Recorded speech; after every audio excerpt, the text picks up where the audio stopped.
ଏବେ ଯେଉଁ ଦୀଘାରେ ନୂଆ ଜଗନ୍ନାଥ ମନ୍ଦିର ତିଆରି ହେଇଛି ଓ ମମତା ବାନାର୍ଜୀ କହିଛନ୍ତି କି ଯେ ଏହା ଜଗନ୍ନାଥ ଧାମ। ଆଉ ଗୋଟେ କଥା ହେଲା ମାମଲା ଚାଲିଛି କ'ଣ ନା କାଠ ଚୋରି ହେଲା। ଯେଉଁ କ'ଣ ପାଇଁ କାଠ ଚୋରି ହେଲା, ପୁରୀ ମନ୍ଦିରରୁ କାଠ ଯାଇକି ମୁକ୍ତି ହେଇକି କାଠ ଚୋରି ହେଲା। ତ କାଠ ଚୋରି ହେଲା, ଇଏ ନବକଳେବରରେ ଯେଉଁ ଆସିଥିଲା କାଠ, ସିଏ ତା ମଧ୍ୟରୁ କିଛି କାଠ ବଳକା ବଞ୍ଚିଥିଲା ଏବଂ ସେ କାଠ ନେଇ ଗଲେ। ଯେଉଁ ରାମକୃଷ୍ଣ ସେ ଫେରେ ପୁରୀର ସମ୍ପାଦକ ଅଛନ୍ତି, ସେ ଫେରେ କାଠ ନେଇକି କିଛି ପଇସା ଲୋଭରେ ସେ ମୂର୍ତ୍ତି ନେଇକି ଦେଇଛନ୍ତି।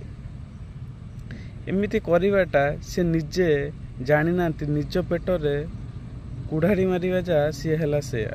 କାହିଁକି ନା ପୁରୀରୁ ତୁମେ ସେଇଠୁ ପଇସା ପାଉଛ, ସେଇଠୁରୁ ତୁମ ପେଟ ପୋଷୁଛ, କିନ୍ତୁ ସେଇଠୁ ତୁମେ ଚୋରି କରିକି କାଠ ନେଇକି ଦେଉଛ।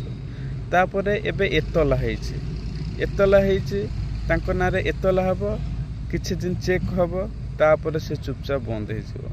ଏଇଟା ହେବ, ଆଉ କ'ଣ ହେବ? ଆଉ କିଛି ଚେଞ୍ଜ ହେଇପାରିବ? କିଛି ଚେଞ୍ଜ ହେଇପାରିବନି।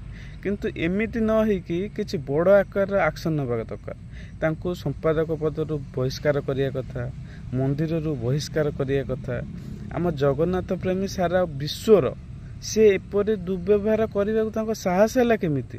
ସାହସ କରିବାଟା ସବୁଠୁ ବଡ଼ ତାଙ୍କର କଷ୍ଟ। ଏ ସାହସ କରିକି ମନ୍ଦିରରୁ କିଛି ନୋଟିସ୍ ନାହିଁ, କିଛି ସରକାରକୁ କୁଆପୋଛା ନାହିଁ, କିଛି ନ କହିକି ସେ ମନ୍ଦିରରୁ କାଠ ଦେଇ ଦେଉଛନ୍ତି। ଏହା ସବୁ ଓଡ଼ିଆ ଜଗନ୍ନାଥ ପ୍ରେମୀଙ୍କ ପାଇଁ ଦୁଃଖ ଖବର।